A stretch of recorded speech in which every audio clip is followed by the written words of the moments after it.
Hello. Good afternoon, everyone. Hello. Happy Friday. Happy Friday. Long weekend. Yeah, exactly. I am thrilled to introduce Cheryl and John from the Advantage office in the East End, and this is their first time teaching for us, and we're very, very happy to have you here. And as a token of our thank you, as it is Thanksgiving, Aww. I brought you 2 Thanksgiving pies from like the best bakery in the city, I will challenge. Aww, thank you. So enjoy them this weekend. Okay. And if you need a little sugar hit in the middle, just break them out. I had 2 donuts. Yeah. Sorry. I'm really excited to hear what Cheryl and John have to say because they're relatively new to the business and they did 41 deals last year. Year to year, we've done, I think, 44 now. Yeah. But, yeah, a lot. So I'm sure you have time to teach us about your lead gen strategies and we're Share. Share. I would say teach, share. Yeah. Enlighten us with. You know, it's just your best practices, what works for you and stuff. So we're really looking forward to hearing that. Awesome. Thank you. Thank you guys for coming out. Appreciate it. All right, Cheryl. I'm going to just go over very quickly about who we are and how we got started. And we're still sort of learning our best practices, but whatever we're obviously doing is working. We're just trying to sort of get it organized so that we can build our business up because we are at a point now where we need to move in because I'm going insane. So we're J&C Toronto Real Estate Team. He's Jay, I'm C. And we got our license in July of 2017, so just over a year ago. We did our first transactions in September of last year, and they were leases, 5 leases in the first week of September, and it was insane. We thought, like, we'll never do that again, but we haven't actually stopped not doing that. So When did we do this September? 5 again? I think it was 5 again, leases, yeah. It's a busy time, but it's, the lease market is busy in general, and it's gotten even busier since. In that time, since last September, we've done over 40 transactions. We've closed just about $4 million, and we have 2.2 million more that we've written. Our goal was to write $10 million in our first full year, so should do it. Hopefully. Yeah, we have enough in the pipeline right now that we're hoping to meet that goal. We've done 8 listings, we've had 8 buys, and almost 30 leases. Wow. So it's been busy because I think we put in about 2.5 offers per every single thing that we have accepted. So I've written, because I'm the general contractor. Yeah, she writes the contracts. My general contractor. I've written close to 100 contracts this year, so I'm a freaking expert. That's one way to learn. Hey, baptism by fire. That's what this business is. Absolutely. Yeah, exactly. Yeah. And in that, we can say we've viewed like 500 properties, which also helps to expand your knowledge, and you become an expert just because you have to. We currently have 6 BRAs, so we have 6 people under contract, and they're ranging from a $500,000 condo to a $2.5 million house. So we have everything across. We have a lead wall at home, so our living room is our office. So we don't actually have a living room, it's just paper everywhere, but we take Post-its, and we have different colored Post-it notes, and we put them on our wall to track our leads and to remind us to follow up with leads. And we right now have 18 buyer leads, 10 listing leads, and 8 lease leads. And we're just constantly trying to grow that. We also film lifestyle videos for our listings, and not just our own listings. We've gone above and beyond our own. Yeah, we started doing this early in our first couple of listings. I have a bit of a background in video production, used to have a production company. So we shot a couple of sort of different lifestyle type listing videos, and people started asking us, would you mind doing them for us? And so on top of all this, we decided to start a media company in January, and we shot 60 videos since January for ourselves and other agents. So it's very busy. It's all about multiple revenue streams with the KW model. And also keeping this momentum going, because we worked on cruise ships before getting our real estate license, so we just decided we wanted to get off cruise ships, come home, put our feet down on the ground. And so we didn't really have any contacts. We've never purchased a house, like we've never looked in houses, like we've lived in apartments the whole time, so everything was new to us. Yeah. And then, so as an example, this past week from Monday to now, we have closed 1 lease, or had 1 lease accepted, which came from a referral, actually and we did the deal with someone in this office, so we dropped off the checks. We signed a lease listing, which came from our Sphere. We had a buy accepted, which came from a mailer that we sent out to a condo apartment, which led to a BRA, and we'll be selling their unit as well next year. And we signed a BRA last night, and that was from an open house that we did doing follow-up. So finding our business has been literally, we're using every single did 2 videos, but I actually don't do them anymore, so. No, it's fine. Yeah, she wishes I would spend more time on real estate and less time on video, but you know, there's a huge demand for it, so it's just a matter of finding a balance. So that, and leveraging. So the fact that we're 2 is great. She has her strengths, I have mine. I tend to do a lot of the phone calls. And we'll go into what we do a little bit later during the course material. But if you have any questions throughout this entire session, if you will, just feel free to let us know. We did take Ignite last year, and we also took Bold a year ago. Has anyone signed up for Bold yet? The one that's Science Center? Yeah. Okay, so if anyone hasn't done it, wow.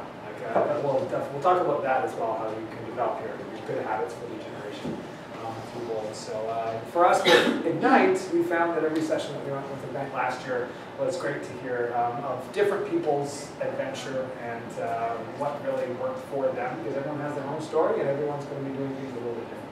Yeah, everyone's business model will be different, and we found that as long as we could take a little bit of learning out of every single course that we went to, that there was a win there. Yeah, and if we can learn anything from you, hey, we're all sponges, right? What we find as well, even though we're quite new, we didn't have any experience with buying or selling real estate, and we moved back to Toronto. We do have a small sphere here. It's a lot about how you portray and convey yourself, a lot of social proof. There's a lot of smoke and mirrors involved when you first get started in real estate. And we didn't say no to anyone. Someone said, can you run an errand for us? Yes. Can you do no hookups? Yes. Can you take this lease? Yes. Like, we just said yes to everything. Yeah. So how many people here are in their first year? Show hands. Oh, going through Ignite? Just started. First week? Not yet. Not yet. Oh, so you're still last exam. Oh, last exam. Setting yourself up for success. This is great though, because the one thing that we wish we had done is we wish we had started getting into and interviewing brokerages and getting our sphere ready before we were finished our exams. Yeah. Because then it was like, oh my God, we have so much work to do. And it's tough when you're first starting, and it's great that you're here learning and everything like that, not having all the context, but you're doing the right thing. Ask a lot of questions. Yeah. And you're at the right brokerage. Mickolwin's the best decision we ever made as new realtors. All right, so in this chapter, Find Your Business, we're going to be covering proven prospecting methods to find potential clients, uncovering prospecting opportunities that yield results, and cultivate relationships into business, repeat business, and referrals, which are the lifeblood of most people's real estate careers and businesses. All right, so let's skim over. We realize that it's sort of an abridged version of the course material. We're informed that you're not necessarily going to be doing all the calls. And you report your numbers apart from this class. Yeah. But what we will do, if you have your course material and you have your laptops or phones, whatever you're going to be doing to take notes and access your course materials, let's get started, shall we? Any questions for us before we get started? This is fun. We both enjoy presenting. So we wanted to know on the cruise ships, I was a trainer and he was an art auctioneer. Yeah, so we do auctions and presentations. And then we ran the art director, the art program together. Yeah, as a team. Way to go. All right, so far as your mission 3, does everyone have the mission 3 in front of them? Password. It's a great day. Is that for the Wi-Fi? Yeah. Yeah. Just learned that. Because it's a great day. So I'm not sure if you have your course material in front of you, but let's talk about the mission. Mission 3, you should probably see this guy right here. This was supposed to be your homework that I'm sure you all did, yes? How many of you did the homework? Yeah. Okay, we'll skip right on past that. And we'll just cover the material. One of the things about these Ignite courses that we found so useful is our teachers that came in every single day, they sort of insisted that we engage, and as a presenter and as a trainer, it's always more fun and the classes go quicker if we can all sort of participate. So we're not going to force you to, but feel free if you have something to add, let us know, and don't be shy, okay? We don't bite too much. So your daily 10-4s, as far as that is concerned, I know you're doing your reporting. We're not going to do our calls today, so let's go to page 7. You guys, well, actually, let's go back. How many of you are trying to add these 10 contacts, is it per day, into your, and how are the majority of you are doing your lead generation? Just so we know where you're coming from. As a matter of fact, we wanted to do this because it's important for us to get to know you a little bit. If you wouldn't mind, can we just go around really quick? Can you tell us just quickly about yourself? And how long you've been a realtor and how you're trying to get your 10 contacts. So, we can start with Adam. Yeah. So, actually, I don't get any contact every day, so people call me. People call you? Yes, people call me. Awesome. That's all. I don't call anybody. No, I hate callers. I'll answer the phone if I don't I have don't have time to call anybody. Okay. I call my baby and they call me, they ask me to help them. But if someone calls you, that's still a contact because you somehow have gotten your name out there for people to call you. No, I don't advertise. Yes, but I do have a lot of friends. And my they pass my name around. Excellent. And they call me, and if I can do maybe few videos per month. But I'm very busy. I limit myself for 1 or 2 videos per month or so. Right. Together we have a lot of things to do. So, How long have you been a realtor? I've been long time. I've been 12 years. Okay. Well, it makes sense. You probably have a very healthy database already. Yeah, but I have issues with accounting, right? I do have a lot of things when you have 3 kids. I have a lot of investment property. Okay. So the only thing you can do, so somebody told me I can serve them. Right? Perfect. And you're a solo agent? Hmm? Solo agent on your own, independent agent? Not part of a team? No. Yeah. Good for you. I'm thinking about opening a team because a lot of things to do. Right? Awesome. I cannot handle everything. You need an admin. Yes. Administrator. They say that Next that'll step. make your career just take off, so they say. But the one thing that's in my mind, I set up that so I need to do only a few things. I cannot do everything, right? Because Yeah. I need to balance my life. Yeah. Right? And I We saw say- we that a say all lot the of time, ambitious we're not people around here, and they are making a lot of money. Yeah. But I think making $500,000, $1 million possible. But I will die sooner. Okay, you don't want you to die sooner. Money isn't It's everything. a balance. Right? It's a balance. I spend about 1 year to work hard. I get about 600 or 700,000, but it's too hard. Right? Yeah. So I think that's It's a why balance. I think my keep about 200,000 per year is okay. So Cool. you don't need much more than that, in my opinion. But Exactly. anyway, so I'm congratulate for all the other people for their success, right? And I think that's a very good thing. But I get older and lazy. We can't afford to. We press pause on our life while working for cruise ships. There's no retirement time. There's no nothing. So we're starting a new career at a everything. They're very cheap and very Yeah. good thing to enjoy. Right? But anyway, Thank you. I value your education. I want to hear from you. Thanks. Yeah, we're looking forward to sharing. Excellent. I'm Lizanne. I've been a realtor since 2001, so 16 years or something. And this is my son James, and he just joined the real estate world. Are you Congratulations. Yes. That's Not awesome that you just have your like mom. 5 months ago. Okay. You know, it's We've been cool. saying just for about 5 months. I tell you what, as soon as you've done your first couple of deals, you're seasoned, right? Very appreciative. That's good. Three leases since I started. That's awesome. It's a great way to get to know the business. So everyone says you don't want to do leases, you get practice, you get to deal with different realtors, you get to practice. You basically do everything just for a tenth of the Yeah, pay. No kidding. exactly. Twice as Yes. much work for a fraction of the pay. What's your primary focus on lead generation? All online, like social media, Yeah. Facebook, Instagram, LinkedIn. Awesome. Perfect. We covered So that. we covered that, yeah. So, Hi, I'm Leslie. I got my license just before James did. And I work with Trish Much and Kevin Hadley, part of that team. What can I tell you? That is a very high-driving team, so it's Yeah. Yeah. They've got you, been I'm a sure. fantastic experience so far. How are you lead generating? Either through Mojo. In the beginning, I went right into Bold and did 2 back-to-back, Wow. like day 2. I was That's on awesome. Bold. It was insane. Yeah. So I got my head around Mojo. Now I'm more door knocking, and so I've been, in the last month, I've been circle prospecting around our last sale. Okay. And that's proving to be very fruitful.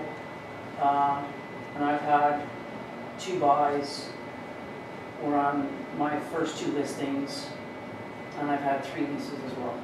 Congrats. Awesome. Thank you. Good job. And John? Hey! John and John, right? No From age. there, it's good. Yeah, so I've been in business, this is my 7th year. So I spent 1 year at Remax and then I found this place and I've been here for 6 years now and it's fantastic. Great people and great training and sharing, it's just awesome. So for me, I guess Sphere, open houses is my favorite thing. I try to grab every possibility and then circle prospect around the open house and invite them to come and follow it. Thank you. Hi, I'm Alicia. I have my license since July. I'm trying to work around getting leads through social media, trying to get that set up, and some past contacts that I have from doing characteristics. Excellent. How are you liking the business so far? So far so good. Yeah. You're just doing great. Yeah, PW all the way. All right, next. So we know she did. Your mom? Just Brand new, that's right.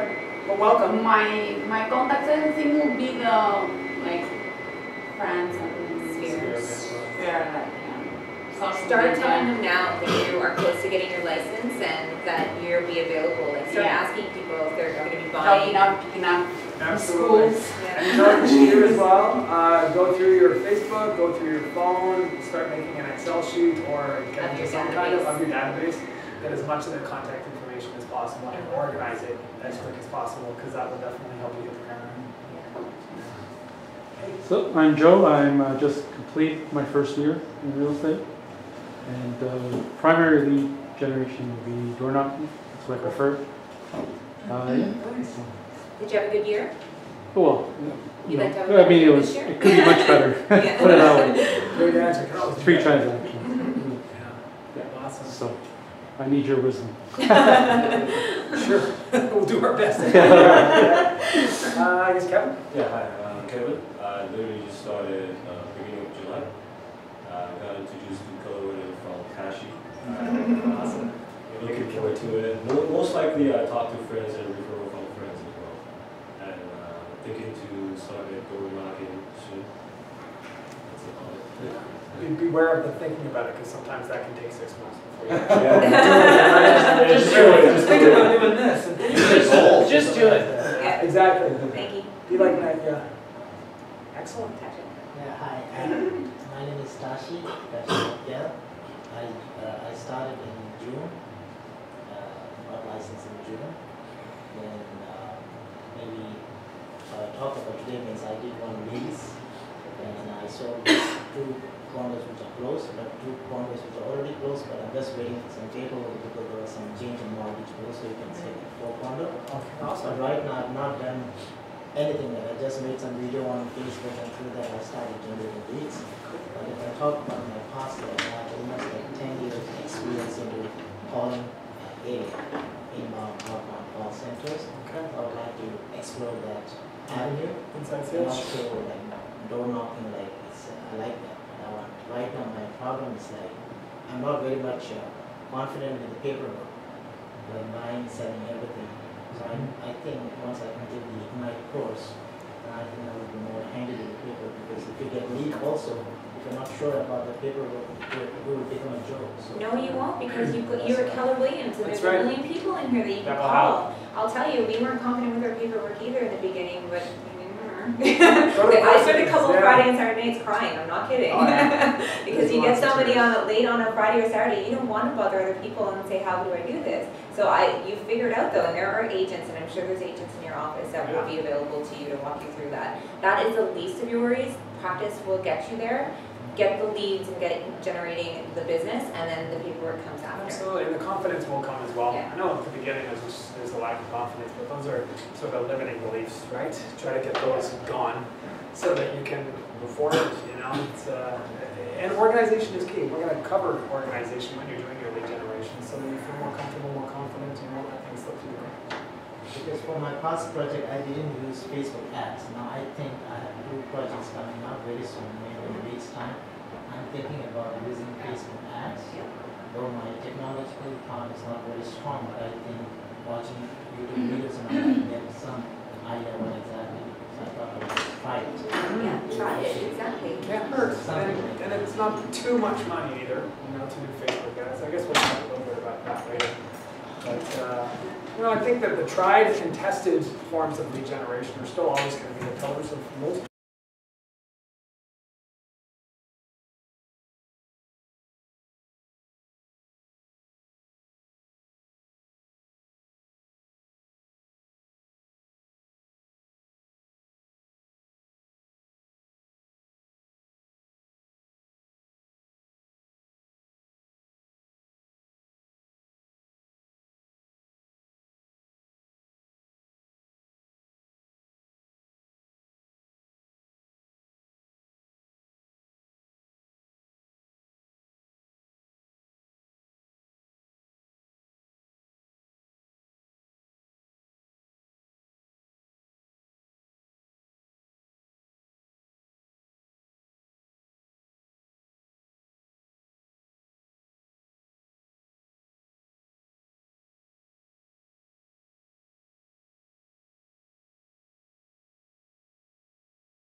whatever you come up with will probably be a combination of everything you've learned. We had our first official buyer consultation from the last open house for our listing.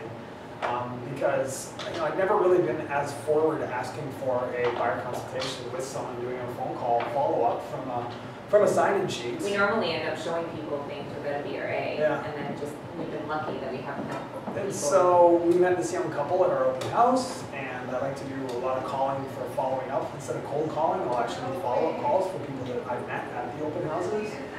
And I was just very upfront with him. I was feeling really confident. It was the first call of the day. He answered the phone. I was like, hey, it's John and Cheryl from J&T Realty team. He came by our open house a couple of weeks back, and I just wanted to follow up with you because you notified, you indicated on your sign-in sheet you're not working with a realtor.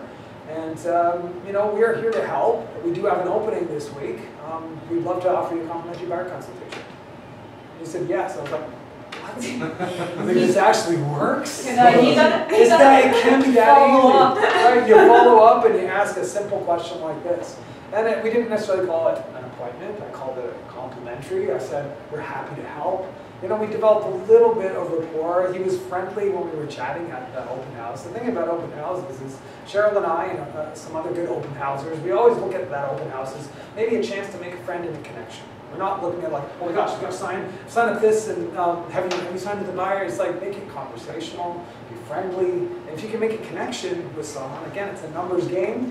We've got a stack of open house registration forms like this, and we've connected with a handful of those people. Yeah. Right, so those are people you're going to end up doing work with. We're really, really good at getting people to sign in, by the way. Oh yeah. Yeah.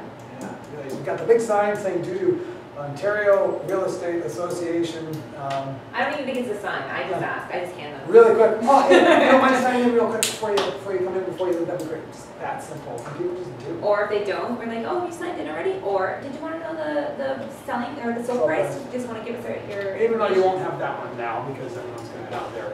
You still have it, I think. Yeah, well, we still do it, sure. And people don't realize that pretty soon I'll be able to find that out themselves. But yeah, it doesn't necessarily have to be like, hey, we should have an appointment.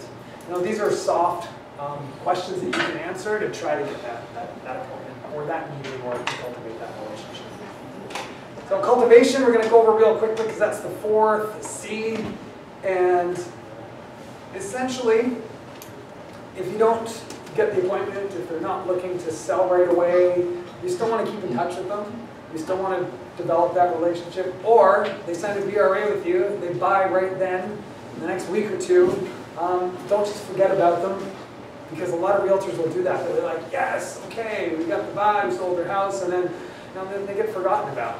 Was this when we were going to talk about cultivation with Jennifer Howell? Oh, yeah. Yeah, let's talk really quickly. We're going to give you an example of something that's worked out very well for us. Cheryl. So one of our open houses, we did 4 listings in a row in Canary Park, which is in 20 Bayview. And one of our open houses, I met one of the people that lived there, and she told me, I'm not looking to buy, I'm not looking to sell, but I would love it if you could keep me up to date on anything that happens in the building. So I emailed her stats every once in a while, along with every other resident that I'd met over the course of these 4 open houses there. And she never responded. I didn't really look at her as a lead. She was just in our database as someone we had met and we were keeping in touch with.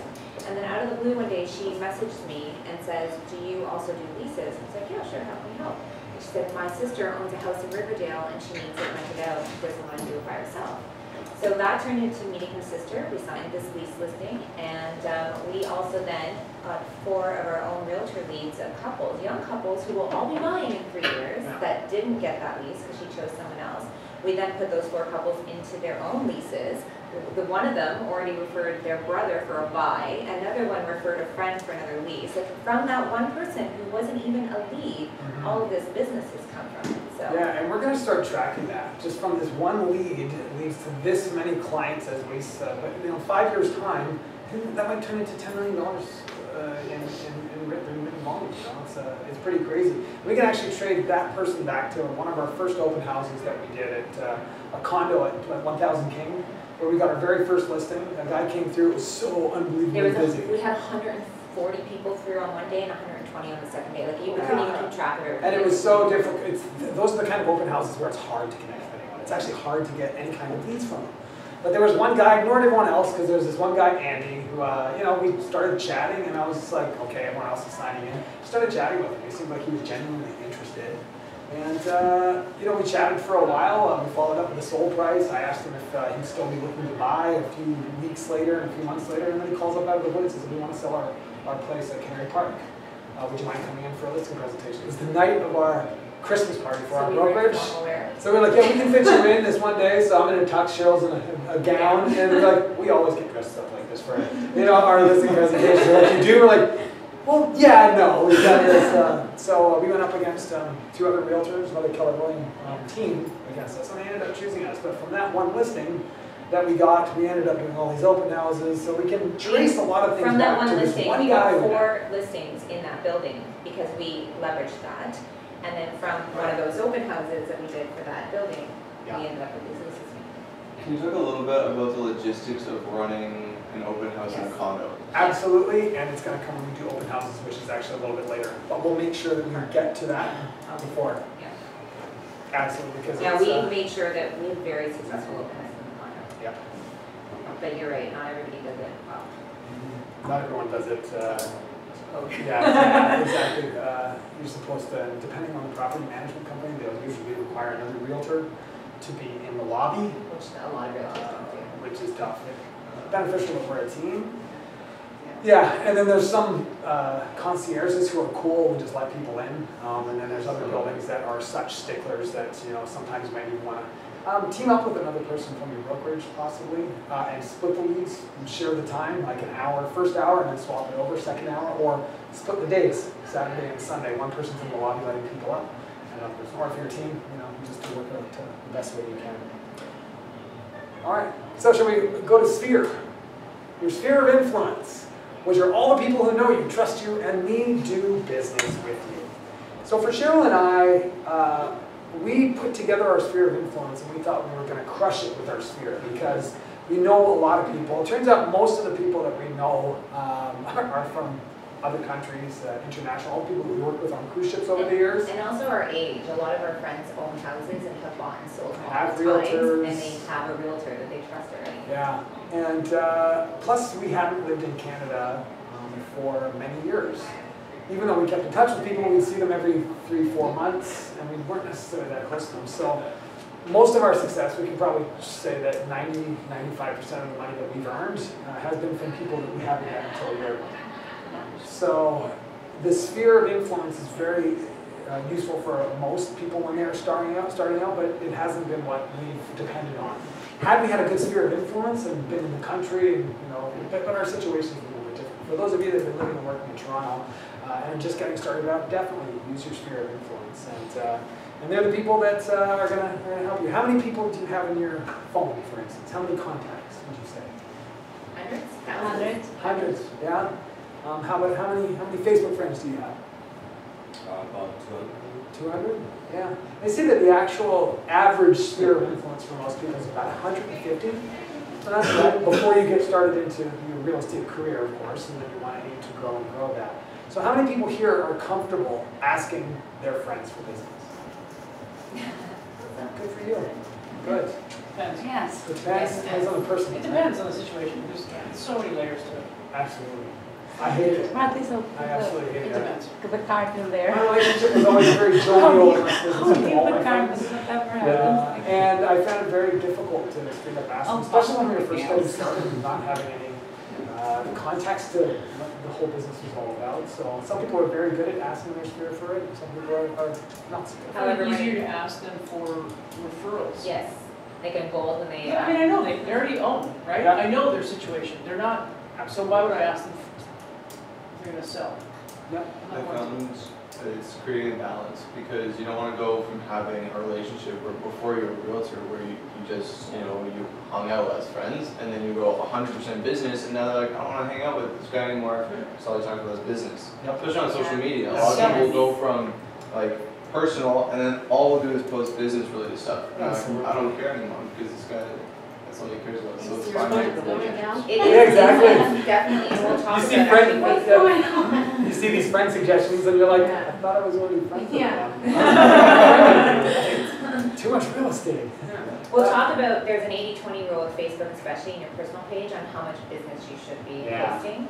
And we're finding with our sphere, the way that we've sort of broken into our sphere is just with social proof of what we're doing. We're not directly talking to them about business all the time, but they're seeing stuff on our Instagram and our Facebook saying, oh, you're doing business. So, oh great, Cheryl and John, they're in real estate. So we've had a couple friends that come out of the blue being like, hey, can you guys help us? We're like, oh, yeah. It needs to be subtle with your friends. Yes. Absolutely.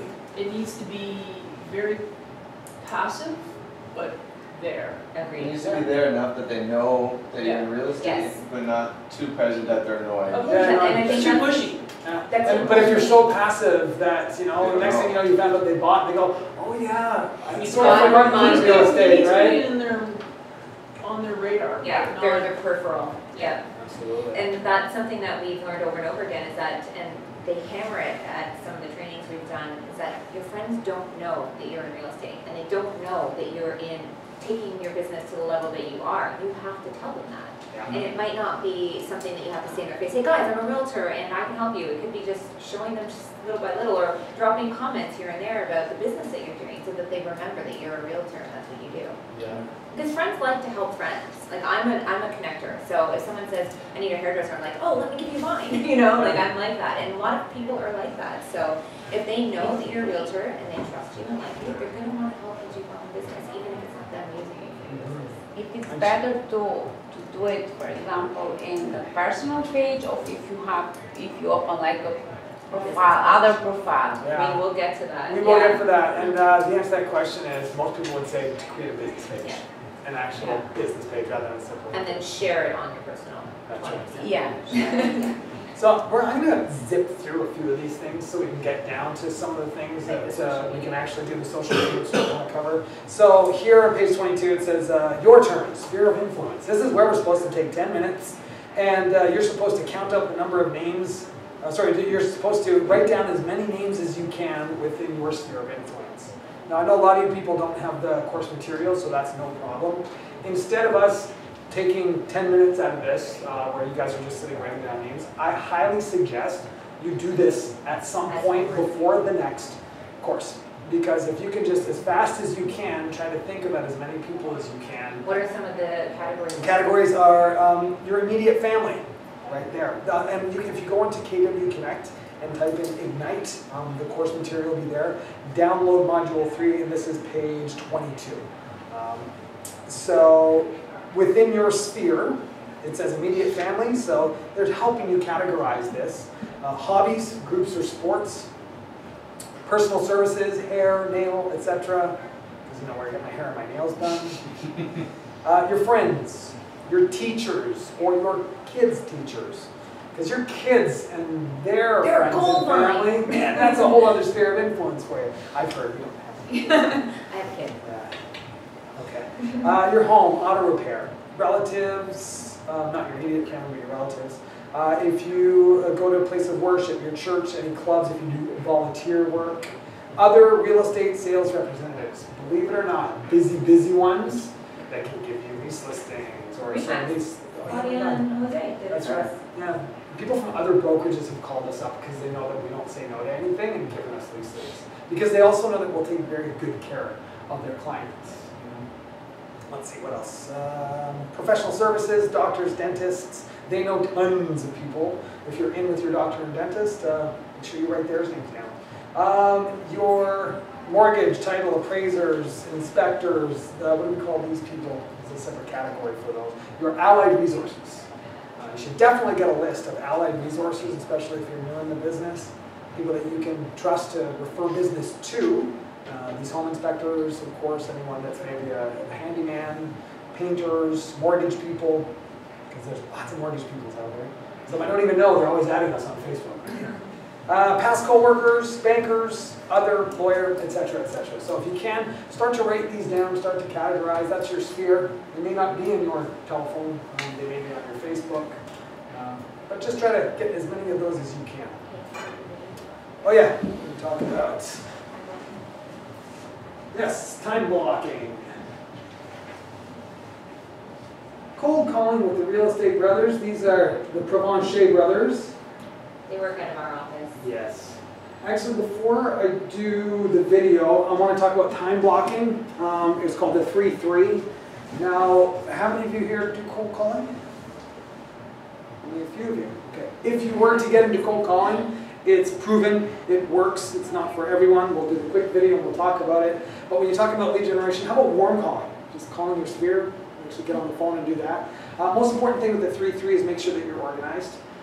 We do dialing for dollars. The 3-3 can even work for follow-up emails, because I do a lot of emailing, and this all, I have to do all the recenting as well. Yeah, so the first part of it is preparing. Make sure that before you go into your calling session that you've got your list of contacts that you want to do, that you have your computer open with your MLS and that area, if you use MLS or Collab, as well as Google Maps is extremely useful. I use it all the time while I'm calling, because if you go to maps.google.com and click on the actual property and you're calling with real web leads, you can see if they're in a semi, you can see if they're, you can see what their street looks like, you can actually see their home, and you can choose photos from different years to actually see if it's a new build, what was there before, so a little tip and trick for you.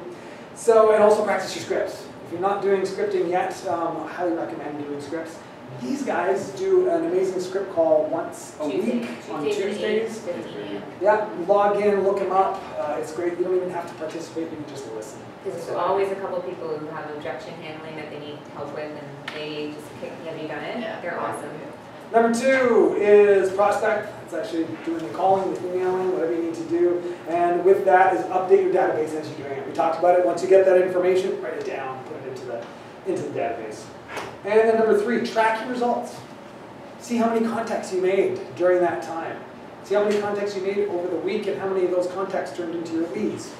And those leads are at the top of the funnel. See how many of those turned into appointments. See how many of those appointments turned into contracts and closings, etc. If you track your results, you'll be able to really improve your game. And I'm sure everyone's heard here, know your numbers. And that goes for everything. Know your numbers, and it helps. Schedule your commitments, meaning that if you said you were going to do something to follow up, put it in the schedule so you actually follow up. And then write those thank you notes. That will add a lot. So let's talk about the cold calling with the real estate brothers.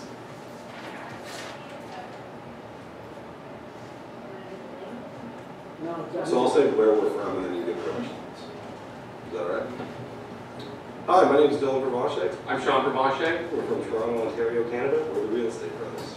2014, we wrote 72 transactions for $47 million. Sean and I are very lucky because we're actually fairly entrepreneurial in sales. So we were able to just sort of survive by luck and by just sort of being likable and nice. We had a decent business that wasn't growing. We did a lot of door knocking originally, but what we found was with bad weather, plus you have to drive to door knock, it was just too much of a wild card. If we were to grow the business, we needed to add people to our database, and if we were going to do that, we needed a systematic way that we knew we could achieve results that were predictable. So we just kind of started cold calling about 3 hours a day, and we found that the results were phenomenal. Come take a look where we've been this whole time. You can literally do it for me. It's just more time effective. Yeah. If you're cheap like we are, you don't want to spend a ton of money on the web or in print. Telephone lines, you pay a monthly bill and you can call all you want. Why don't you come in here and show you the cold calling here? We've got a map where we've broken the entire city into zones. We like to target areas where we have buyers. It's been scrubbed to the do not call list, and it still represents over 250,000 phone numbers. All of our desks have 3 monitors. We have Mojo in the middle, we have our scripts on the right, and then on the left, Do some research on the house to call for, stuff like that. Cold calling is like adding jet fuel to your car or something. Like it pumps your business up. we went from making, What was our first year? Like 70K, and then this year together we did $1.1 million. So this is Sean calling from the Real Estate Brothers. You know, I'm so sorry about you today, but I just noticed that you have to treat cold calling as though it's an appointment. If you don't prioritize it, things will always find their way in. Internet. And block you from being able to do it. It's the most important thing you can do for your business. absolutely most important, and you have to quantify it as well. The bold 100 contacts a week is a really, really cool way To set a bar. to set a bar and get started. And What is this, dial-up? It's not a great day for the internet. Alright, who's downloading or updating their apps right now? Alright, we'll give this a few more minutes and then we'll just take it, whatever your decision is. I was just wondering, is anything changed in your plans? Are you still thinking this freight plan on the market? You can't think today was a bad cold oh, come on. calling day doesn't matter. What matters is what you accomplish in a year. And if you just keep adding people to your database and systematically follow up with them and take care of the people who you work for, you'll do great. You're not always going to have great success every day, but it's by doing it every day that you have great success. We're going to be in the neighborhood for the next... Everything they've said too doesn't just apply to cold calling. Systematically. Exactly. And there are a lot of you don't do cold calling. We'll cover this very briefly. It's a free way to generate leads and to prospect for the most part. So you should know about it. Well, I'll say too that one thing that we were afraid of, and I think everyone is just the rejection side of things. People being mean to you on the phone and rude. We have this saying with our team that you're either part of our future or part of our past, and either way it's fine. The people who are rude to us are obviously not going to be part of our future. Have a chuckle about it. Like honestly, when someone cusses at me or something, I just laugh because it's funny. Do you think that it might make sense for us to kill something tentatively for the weekend? The more time you spend not on the phone, you're losing money because that 3 hours of my day is my 20% where I make my money. Don't get ready to start thinking about how you're going to eventually do something. Just do it. Like just do it. Done. Stop watching this video. Get off your butt and go start dialing numbers and talk to people. Just get on the phone. Yeah, and if you hate money, don't do it. Yeah. You guys are great. All right, so we're going to cover really briefly cold calling, what it's involved. Let's go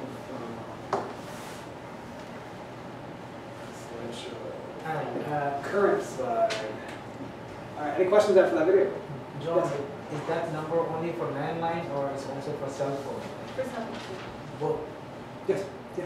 From the Mojo. Yeah, because You more betcha. and more people don't have, they register their cell phones as their phone call. That's right. You betcha. So the thing with regards to that is the 3-3 prepare, as we talked about. Prep your call list. You can use referrals. You can do neighbors of just listeds, just sold, your allied resources, which would be warm calls. Because cold calling can be quite intimidating. I know not everyone likes to do it. There's some easy things to call. If there's a listing, call around the listing. Yeah. Call the sold prices. That's always interesting too to people in the neighborhood. They want to know what's going on in their neighborhood. So if you have something that you know is going to be coming out soon that's exclusive in your brokerage, call around that neighborhood. Tell them we have an exclusive. So. And if you don't have a listing, that's okay. Your brokerage has tons of them. So you Hopefully, can say, yeah, hopefully. Right? So call around Keller Williams neighborhood listing. Ask one of the more experienced realtors if they would mind if you actively called circle prospectors around, and most of them wouldn't have a problem with it. Trying to bring a buyer. And so there's a lot of different ways that you can do these calls. Rehearse your scripts, very important. Read through them. Maybe you have them in front of you. How many of you do real web leads or use real web leads? Okay, maybe we should do a real web leads course. Teach them real web leads course at our brokerage. Just how you were given a code to get started. It basically gives you access to the do not call list, and you can type in streets, and you can systematically cold call streets and load up scripts so that in your computer in front of you, you've got your scripts there that you've loaded up and created, and all the phone numbers with the people's names. So we'll actually contact some about doing that here, because we like to help. Rehearse your scripts, take action. The biggest thing is like they said, just do it. And if it's not cold calling, set, if you can, 3 hours a day to at least do some kind of lead generation. We always say that the best time is in the morning because that is when people have the most energy. So whatever works for you. And if you can't do 3 hours, do 30 minutes. 30 minutes is better than nothing, right? If you're doing 30 minutes a day, at least you're actively trying to get some of these leads into your pipeline and get some more contacts. Going back to KJ, who is a very successful agent in our office, she hates lead generation. Like she is at that point where she's been doing it for 12, 14 years in the business, and she can't do her 3 hours. She's like, I can't, I'm fighting myself. So she's got a coach who's saying, you don't have to do 3, just commit to 1. Yeah. Just pick an amount of time and commit to doing something that's a lead generation in that time. And then finally, maintain. That's entering all of your results into your database, completing, getting email addresses and first names from people after you've spoken with them. I remember that was, write these follow-up notes, track your results, knowing your numbers is always really going to help. And fulfill these promises, such as sending in any information that you requested. There's nothing worse than, you're going to look awful in their eyes if you ever call them back and say, I'll send you something very quickly, and then you never send anything. So, do what you say you're going to do. And then if you do what you say you're going to do, you have another reason to reach out. So, did you get that information that I sent? So constantly finding helpful ways to get in touch with them without being bothersome. All right, we're going to talk about prospecting opportunities, page 25. We're going to watch another video.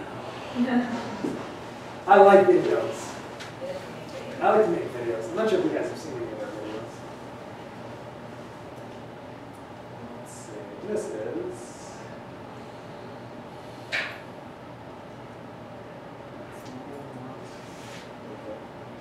finding more leads. Lead generation is your #1 job. You have started Is that right? Yeah. by calling your Mets. This one's only a minute long, so Internet's taken. 5 or 10 minutes from now, we'll be all talking about this, right? Fear of influence. You have even reached out via social media. But what do you do when you run out of contacts? Where can you find more leads? There are many places you can find additional prospecting opportunities. Think about your children's sporting events or activities. And don't forget about your own organizations and clubs. Your children's school or PTA would be an excellent source for contacts, as well as your place of worship. Even your mechanic. They rely on referrals for their business just like you do. Using these and other sources for prospecting opportunities will lead to more contacts and referrals that will grow your business. More contacts and referrals will lead to more appointments, listings, and closings. This will help you meet and exceed your goals. Wow. Not really groundbreaking information there, but some of these things that we learn in these courses just seem so much like common sense. It's just a matter of following through and actually doing them.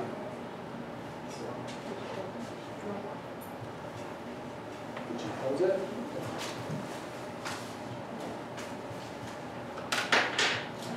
So, it crashed. All right, while this is loading up, we're going to talk about the different prospecting sources.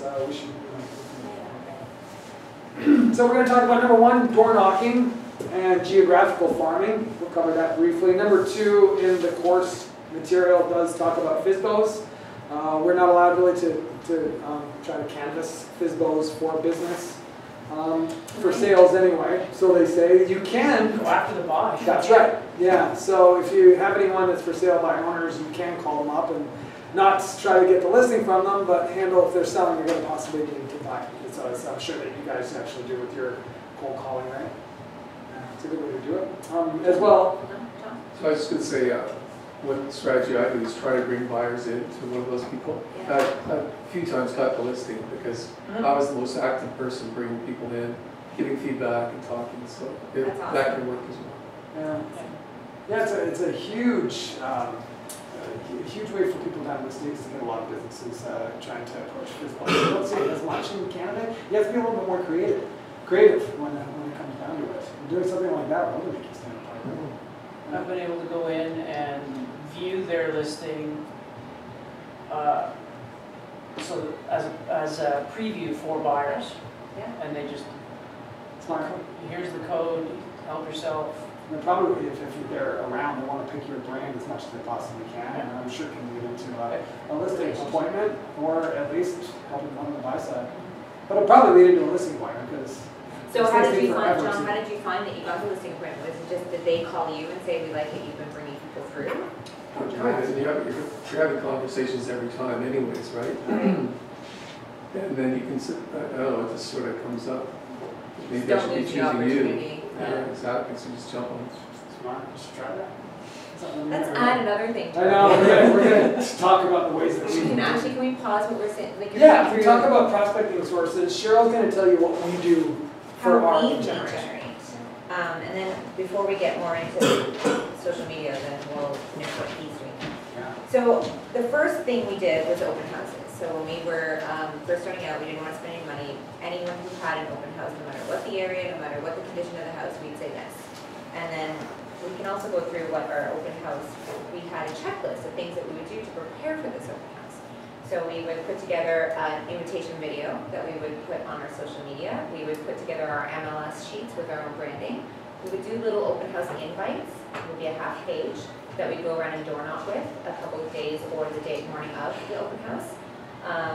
What else would we do? That was a checklist. We'd always have water, and now we have chocolates. We started out with cookies, and then it got too messy and too expensive.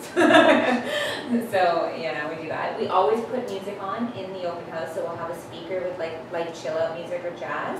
And we had Nancy Wilson, who's one of our top producing agents in our brokerage, came through one of our open houses, and then she, at the meeting, the monthly meeting, mentioned that we held a really good open house, and she said that you guys just created such a great atmosphere for everybody, and we're like, oh, that's just what we do. Like, we didn't know it was any better or different than anyone else. It was kind of almost like second nature for us, working on the cruise ships when we would hold gallery events. It's very similar to try to generate leads for people that were interested in buying artwork. We want to create as a welcoming environment as we possibly can, and we want to capture their contact information. We want to get information about them and possibly make them into our clients. It's almost the same sort of thing. So we viewed it as something quite Yeah, similar. we never were trying to necessarily sell anything. We're just trying to connect with people. We're trying to make a friend. Because if you, in your mind, are thinking, how do I close this person, how do I close this person, it probably comes across, you know, so that nervous energy, yeah, it doesn't feel as natural. So open houses was the first thing we did, and that led to actually quite a bit of people that we put into our database. It gave us follow-up to do. Yes. Can I touch on the condo open house? Yes, oh yeah, good. I even have it on. Yeah. So go ahead. So, first and foremost, there were our listings, which was lucky. So we were able to send out a mailer a few days beforehand to invite all of the residents. But you can still do this if you get access to either their Facebook group, or if there's some board in the condo where you can post like open house this weekend, or put open house directions in the lobby, like open house in unit whatever on Saturday, and then directions. if it's your own listing and you're good with the client, have them put something on the building's Facebook group.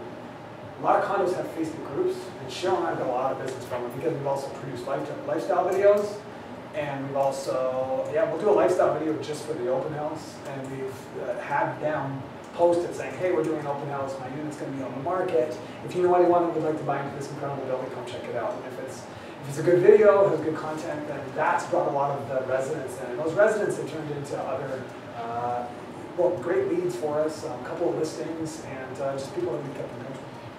What else do we need for condos? Sorry. Well, having somebody in the lobby is helpful because you've got that first point of contact. And people, I know we've gone to open houses where we're like, screw it, because there's nobody, like either like the concierge just walked away, or there's no one in the lobby to tell you.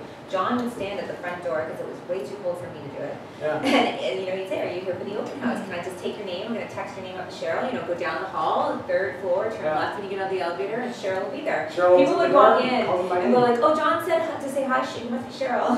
So it immediately creates that rapport. Yeah. But the letters helped. Like sending it, if you have a listing in a condo, we sent handwritten. Like I typed out a letter, my own words. I didn't really use a template. Just said, we'd like to introduce ourselves. We're John and Cheryl. We're holding an open house. This is the time. We love seeing neighbors, so please drop by. At the very least, you can have some chocolate. That would be if it's for your own listing. Yeah. Obviously, if you're hosting an open house for somebody else's listing in a condo, you're not going to spend $300 to personally mail a letter out inviting to the open house. But I'd say half of our open in our own condo open houses, half of them have been residences, but those residents have led to other listings. Yes. Would you door knock somebody, like if you're covering someone else's open house? We always door knock. Absolutely. We actually ask them if they've door knocked, because a lot of times you don't want to double it up. If you're on the second or third week or whatever. But if it's the first week or something, and it's but we've asked a lot of top producing agents, oh, have you door knocked your listing? They're like, no, feel free to do it. And I will tell you, the fact that we do a lifestyle video or a little open house video and that we door knock, agents come to us because they know we're going to do that, which is promotion for their property. So. Yeah, how well you hold that house open and represent that seller and that agent will dictate how many more open houses you're going to get. And if you do a great job hosting this open house and you report back good numbers and let them know, oh, there's 3 people that came through with an agent, they're looking at this. Yeah, that's another thing is that we report back within the hour. We give them the number of people through, we give them any information, we give them all the agents and feedback. And any feedback, exactly. Yeah, we put our signs around if you're allowed to on the property. If not, just at least around in the neighborhood.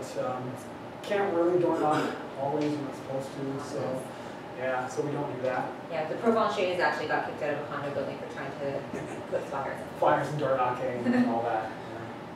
Anything else that we do that's specific just to condo? No, but I think it's super important having you in the lobby. Yeah, having 2 people there really does help. And then if you're a single agent, see if you can split it with someone. Usually if you're going to do Saturday, Sunday. Or a new person. Yep, that just wants to learn how to do an open house. Yeah, there's some brand new people that will just stand by the door. You can give them a little bit of guidance on how it works. And when they go ahead. So I was just going to say, I do it by myself. I just wait in the lobby, and then I walk up, and then I come back in. Have you found that you ever miss any people coming Sometimes, but my signs are right by the front door, so they phone us. I'll be right down to see. That's great. Hang on. Having your phone number. Something that Fox Marin did on one of the open houses, because they got in trouble for not having someone in the lobby, is that they put their cell phone number on their open house sandwich board to call for entrance. Yeah. So. You can stick it on the door too, right? Yep. Oh, yeah. Yeah. Absolutely. Um, Okay. Yeah, half an hour. So okay, and also with open houses, when someone comes in, I always ask them, are you a resident? Do you live in the building, or did you find us on Realtor.ca? Yeah. Starts the conversation right away. You have a reason to start chatting. Yeah. First question we think should be, what brings you to our open house today? Again, that's not a yes or no, right? Open-ended question, and their answer basically will qualify them as someone looking, a neighbor, someone that's... Hi there, welcome. What brings you My agent told me to come by, things like that. Oh, great. So other things we've done, door knocking, cold calling, emails. Go ahead. Sorry, another good entry line I found works really well is some people come in, they've got all their sheets in place. Yeah. So I often say, oh, so my first or last on the list. We've been out seeing a lot of stuff today. And that usually. Because comedy and lightness too, like if you have something for fun, and you know, people will take to that right away. So that's a great one. But after they wander around, so you ready to make an offer? He says it all the time. They're like, I'm like, he's just kidding. Yeah. So door knocking and cold calling, which we, in the beginning, thought we were going to focus a lot on, but because things have gotten so crazy otherwise, we haven't actually done it that much in the last little while. Follow-up, because now we have done so many open houses and have this many sign-in sheets, and we're still following up with people from like February and March. And we're finding that we're still connecting with some people. I checked your warehouse sometimes, like if we had a lead that sort of fell away, like, did we call it? Okay. You've done that too. That's what happens when you leave your database for a while. Not as diligent as you were. And even if you're just busy, like things, they fall away and you're like, crap, I didn't call that person for the last month, and they went into another open house and somebody else swooped in and got them. So emailing is a big part of what I do. So he does most of the phone calling, I do most of the emailing. And at first we thought the emailing was just going to be a good touch, and the phone calling is where we're going to get the business. She gets so much business from emails. We've just recently, we're looking, we're like, I've turned 10 clients from emails, and you've got 3 from calling. Yeah. So we're like, well, some people don't leave the phone number, so if it's just an email, then she'll send all the follow-up emails after open houses. The tones of my emails are very soft, with Non-invasive, lots of right? non-invasive. I try to put personality in every time. I spend way too much time on me. Like I sometimes will spend an hour. Hours and hours and hours of carefully crafting those emails. Yeah, exactly. I have a good question. Do you guys use an app, or do you guys actually use a sign-in sheet? Sign-in sheet. Sign-in sheet. Yeah. The open houses that we've done have been so busy that we would probably need to have 2 iPads. Right. We're also afraid of someone taking our Yeah, as well. I know a lot of people will use what's the Open House Pro. But we don't. We use the old-fashioned way. And that's why there's housing right now. We're killing trees. Actually, we got yelled at for sending a letter. I just found a few open houses that I did. They ended up, I couldn't meet them at all. And he will always ask on the way out the door. He'll say, "So did you fill out the thing for if we'll let you know the sole price?" And I'm like, "Yeah." And I'll say, "Oh, just to confirm, is your number 416?" We'll call them out if they're messing around. 7. Is this a 3? Like we're both like, as soon as they fill it out, when they walk away, we go and grab the sheet, put it upside down, make a couple notes as they're walking around the place, and then I will say like not legible. Let's make sure we talk to them on the way out the door. Yeah, and the back of each one of our sign-in sheets is covered with her notes, and she's writing them, as they're walking around the house, if we get any conversation. Yeah, so I'm listening even if it's him talking to them. To conversate, to try to get little nuggets of information that can help us out. And if their writing is that terrible and they're refusing to write in or sign in, then they're not worth our time. Drip campaigns, which terrible at, they're trying to get better. Yeah. So we're using eEdge right now. We're really excited for KW Command. It's going to make everything so much easier. Because with the eEdge, I'm going in and changing every single newsletter that we send out and personalizing it. So we do a section that's about the market, a section that's about either a listing that we've done or something to do with the weather or something, and then a section that's just about Toronto and what's going on with Toronto. So we're giving information to people, even the ones that aren't necessarily looking for real estate, because we're top of mind, no matter what it is, where we fall into that. Social media. So we're using this more and more and more. We were already very social media savvy when we started to get into real estate, and we had a YouTube channel and a blog about Toronto. So we had a bit of a foot up with that. If I can interject, Cheryl had a great idea when we were studying for the real estate exams. We were both just working some part-time jobs, so we didn't kill our savings, which we pretty much did anyway, you know, transitioning from career to career. But she said she's always been a huge Toronto fan, so she's like, well, and she's a great writer, and she studied photography at Ryerson back in the day, so she takes loads of photos. She said, well, why don't we maybe do a Toronto blog? Just showing our love of the city, because we are walking around all the time. We do every festival, we try to go, and we live right beside St. Lawrence Market, so it's such a walkable town. There's so much going on. I thought it was great to brand ourselves. Let's get our JNC name out there. So, you know, we started JNC Toronto as a blog, and created the logo, and started just blogging and sharing that on our Facebook. Not even real estate related, so it was soft for us to go from that into JNC Toronto Real Estate Team. And then I am a crappy writer, so I've had some experience making videos years ago, so I decided that instead of doing like in my turn to blogging, I thought, well, we'll do a vlog. So we did a few on the path, the underground. Which has over 50,000 views on YouTube. 50,000 views is cool. St. Lawrence Market, things like that. So that was a great way for us to try to reach out and be top of mind and not all real estate. So it's that's a great idea. We're sharing information. And so that was a good way for us to try to get started with creating our brand, making people aware of us as Toronto lovers. And so that was a great idea for Cheryl to get us going with So brand. from that YouTube, from JNC's YouTube, we have got 3 leads, 2 leases, and a listing appointment, because people were searching for just random things on YouTube. 2 of them came from people just asking us about the city. And then we said to realtors, do you know anyone looking to buy, sell, or invest in real estate? And 2 of them were like, yes, can you help me with it? So a gentleman from Nigeria who now works with us and does videos with us, and a gentleman from Kuwait who helped get leases, and then we had a listing appointment and we butted heads with that. Yeah. That's another story. So for social media, Facebook.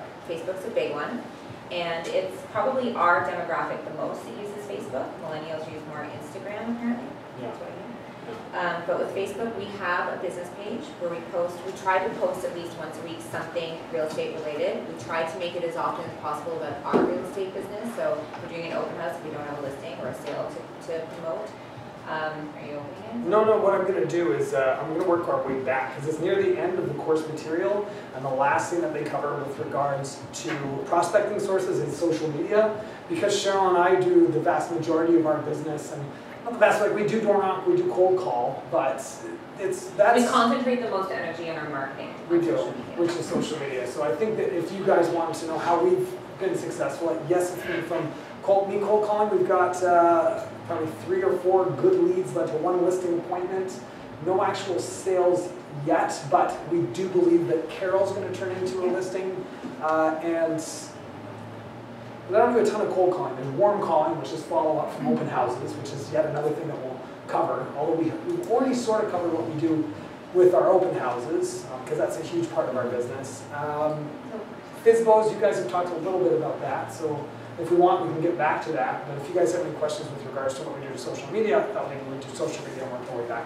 Is that okay? Yeah? Perfect. See, I told you I talk a lot, right?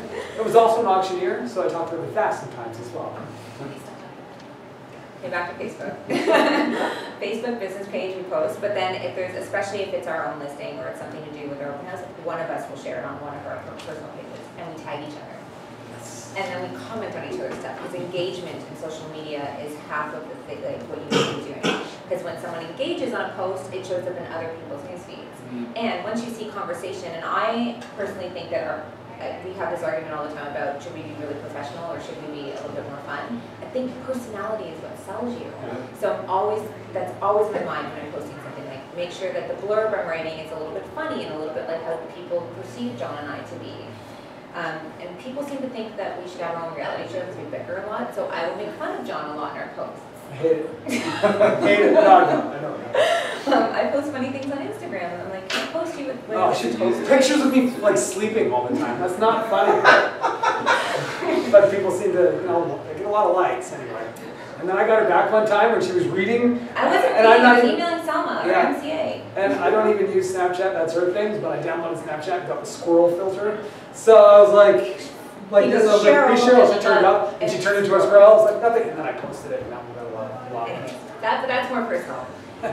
So on our Facebook page, we try not to share too much from our business page. It's got to be a balance because people have to see that your personality is still there, that you aren't all business, and people don't want to go, oh, John and Cheryl again, posting all about business. Yeah. And we spend a lot of time kicking ideas back and forth. Do you think this is too much? Do you think? So if you're ever questioning it, reach out to a friend and ask them, like, if I post a lot, will you be annoyed with that? I asked some of my girlfriends, I'm like, my newsletters, are they annoying? And they're all very supportive and they give me real feedback. Yeah. Most of it's been positive, like, no, you give good information, like, you're fine. I'm like, okay, let me know if I'm annoying, because I want to know from somebody who's not a realtor.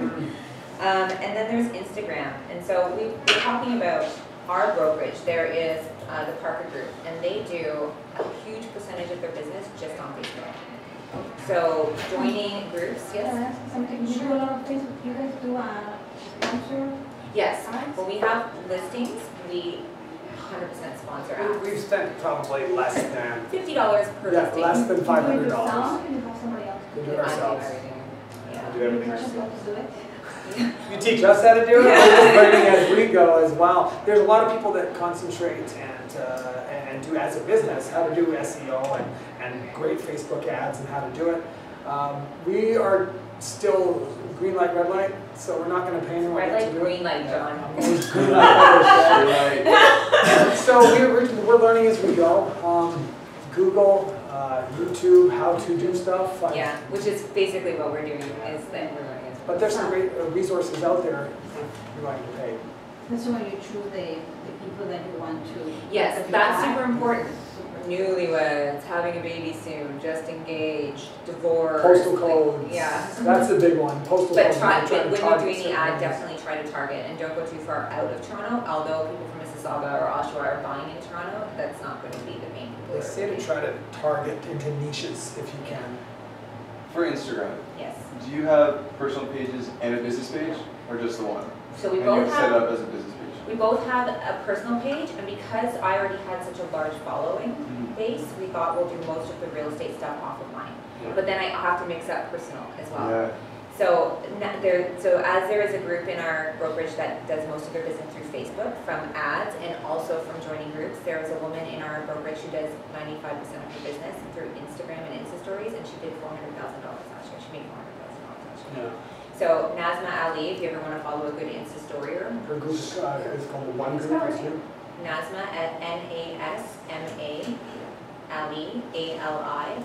She doesn't cold call, she doesn't door knock, she Instagrams. And she started out, like I've been following her, we work sometimes with her. Years now. Yeah, it's like doing a lot of posts of herself with face filters, talking about real estate or showing her kids. And to the point where now it's all coming from contribution, it's all information, like this is what an offer night looks like, this is what a bad rental looks like, do you want to know the answer? And then people, and she'll post like some people saying like, you're the best Insta storyteller ever, and she's getting business, like I'm going to refer you, my friends to you because your Insta story is so great, and she has like 7,000 followers now. And Who's the team that does Facebook? You know? Parker Group.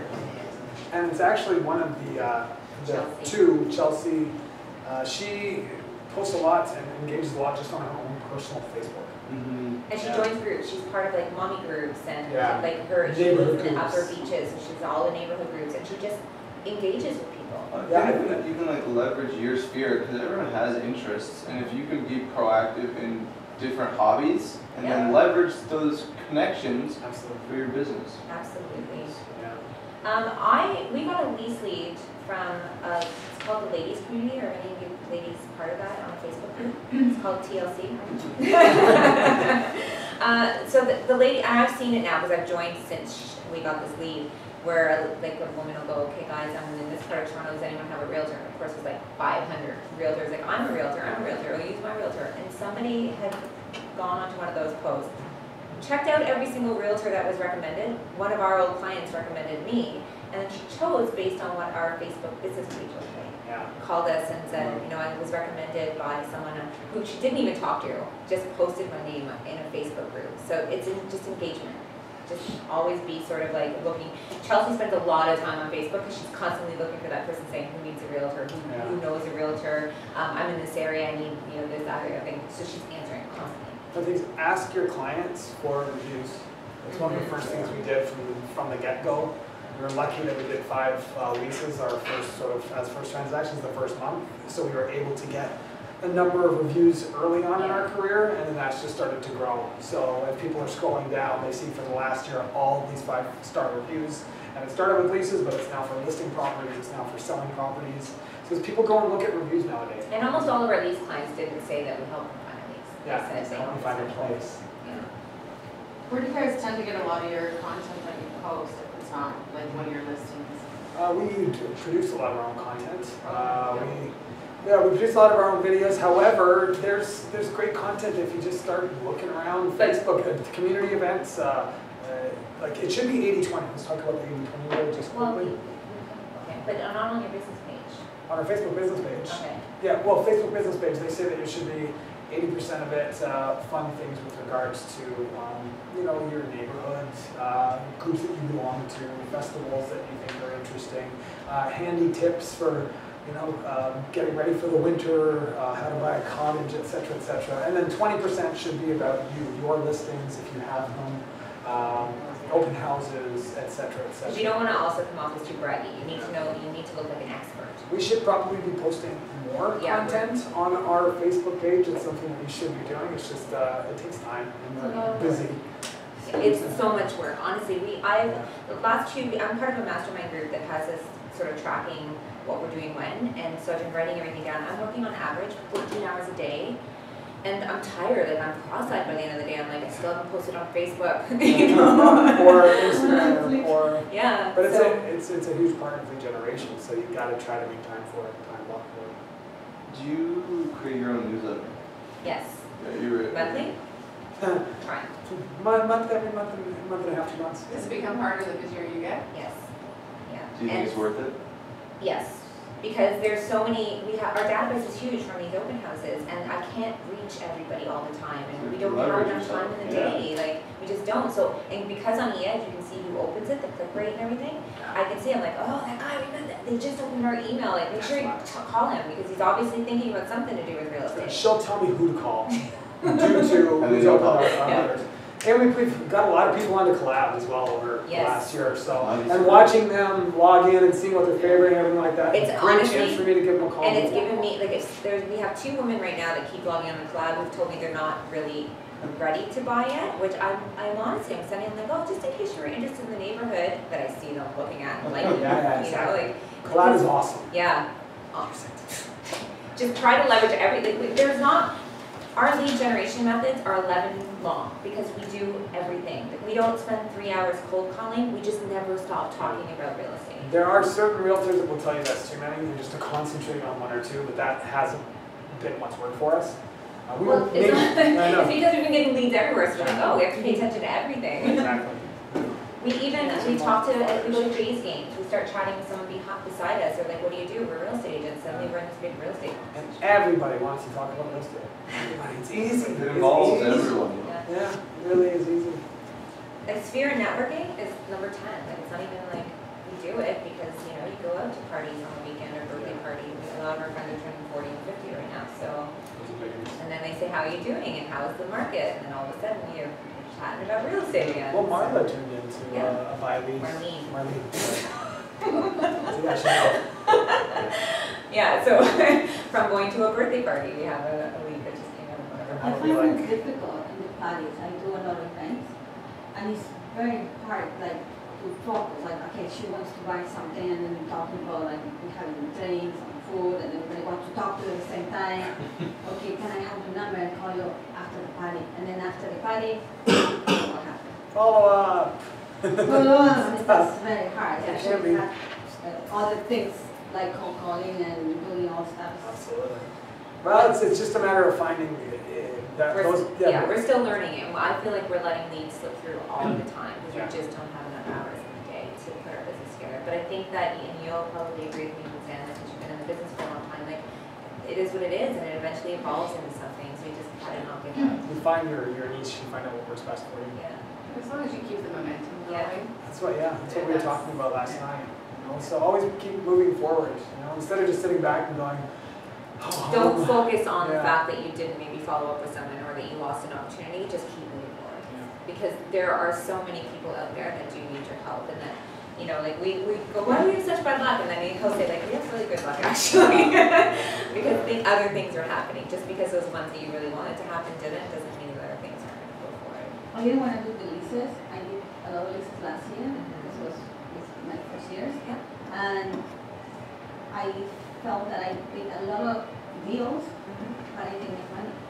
But those deals are Just gonna, leases, right? if you keep in touch with those lease clients the same way that you would keep in touch with a buyer that's spent Nurture. $2 million, yeah, those leases are This gonna year, turn I in. said, I'm no more leases. Anybody calling for leases, I don't want to do leases. But then it was a very close friend of mine who referred this guy and said, okay, I'll do a lease. Okay, and that was the beginning of my season. And then he just like thinking to rent from 3 bedrooms, pay $2,500. I said, why don't you buy a condo then? Did he buy a condo? Do you have any savings? He goes, yeah, I have a little. Do you have 50,000, 60,000? He goes, yeah, I do have that money. Okay, let's go buy it. Yeah, let's go. Did he buy? So See, this that's is a it right great there. story. And we've had a couple of stories like that as well. KJ Lord, she did 30 leases last year. She's one of the top producers in our, and one of the reasons she's so successful is because she does leases. She did like 14. I did 15 last year, and it was crazy. Oh yeah, But I just did it because I didn't know you have to open the locks and how to get in the buildings. So I said, okay, how did you go inside this building? But it also, like, So much. yeah, exactly, you see. So much. Like, okay, let's show my. No, oh my I don't know God. how Do you know what we tell our clients every time we end up in a situation where we're lost or we don't know where the You know where the locks are? Oh, we're having an adventure today, guys. Yeah. Welcome. Welcome to Real Adventure. And it makes them laugh, and they feel bonded to you. Lots of patience because they were my first deals, and it was. You got through it though. Yeah, You're exactly. here. You're here. Yeah. Honestly, I had an experience like that. Have you ever been to Lynn Williams? Yep. Yep. There's 3 buildings there, Western Battery and the 2 Lynn Williams buildings. And all of their lockboxes are outside. Oh, frozen.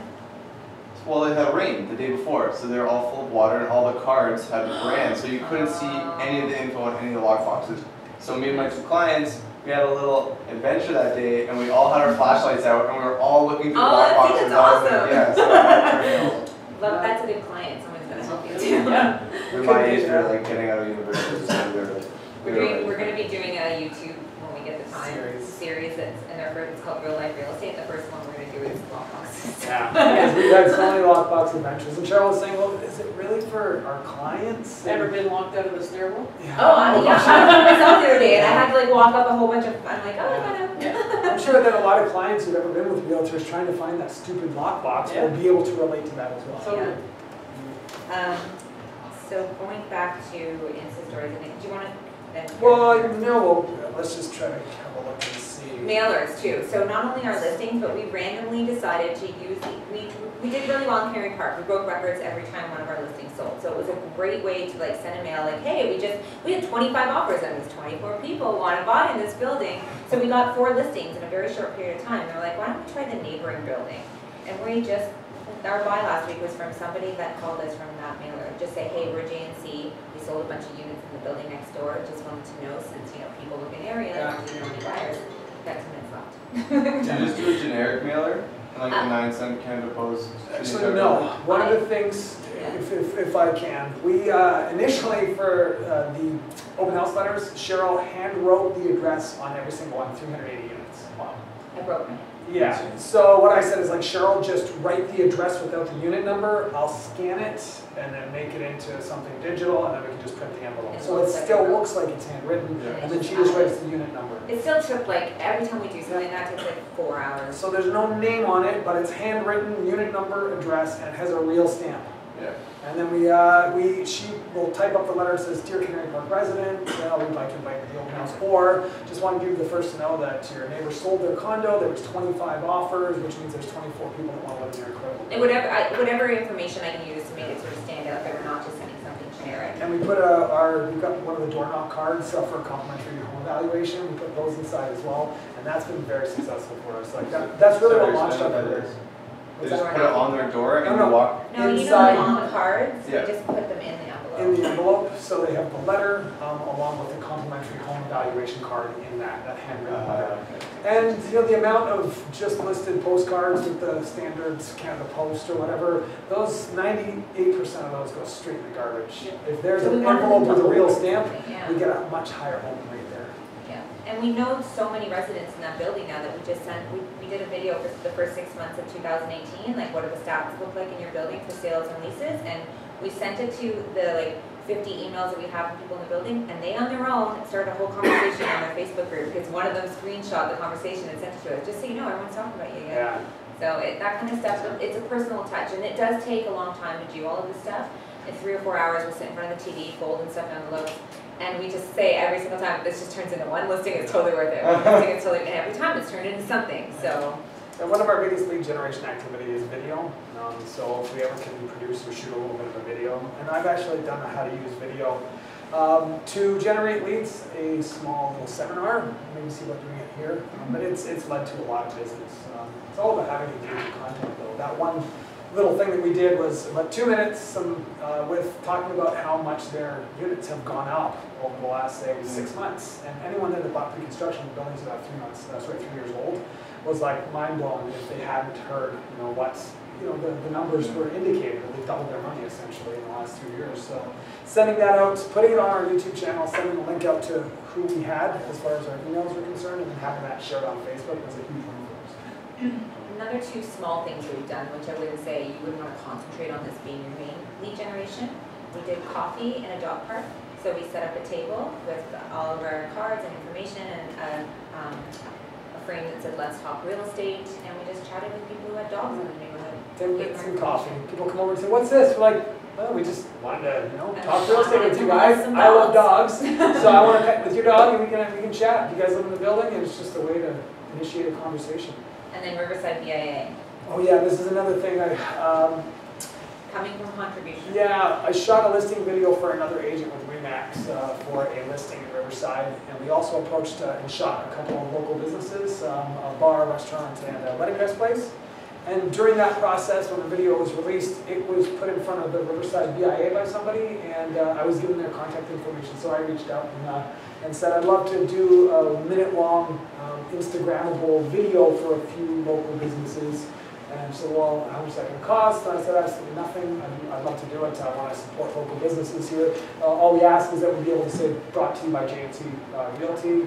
And they said, oh my gosh, this is amazing. We're always trying to find interesting ways to do that. So I've shot 3 videos, and they've written us up on the Riverside BIA blog saying local dynamic real estate team, JNC, want to give back to the area that they love. And we're starting this series called Good in the Hood, supporting local businesses. So I've been able to meet with 4 business owners so far, talk to them about us being in real estate and offering something to them for free, not really asking them for business, but just trying to get a toehold into that. All 4 of those businesses have promoted us on their Instagram, promoted us on their Facebook, and we have a realtor friend in Ronces that sent us the blog. Said, guys, you're famous. We're like, what are you doing?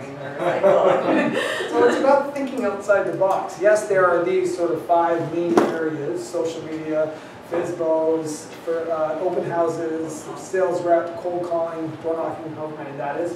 But if you can think of other methods, just like that video at someone's football game, or if you're in line at the grocery store, always just be thinking of real estate. And try to always be thinking about how you can make contacts. If you don't stress like, oh, I didn't do this, I didn't do that. Just always be chatting with people about real estate, because you never know where your business is going to come from. The strangest places, like every single one of our deals has been from a different revenue or stream or a different way of prospect area. And on that note, we've kept you here for 2 hours. We got through, I think, about 95% of the course material. Before we leave, we still have a couple minutes. Is there any questions that you guys have? If you want to chat? Yes? Actually, this one from business page, I tried this. I have my personal and business page, but when I try to do to the personal page, the video or anything post gets more views, or sort of like. So your personal page gets more views than your business page? Yes, compared to business page. Facebook actually has it set up to be like that. So what we do is we post on our business page, and then we share from our personal page. Also, as well, how many friends do you have on your personal page? maybe 5,000 as a limit, I think. Yeah, so you're at the limit. How many likes do you have on your business page?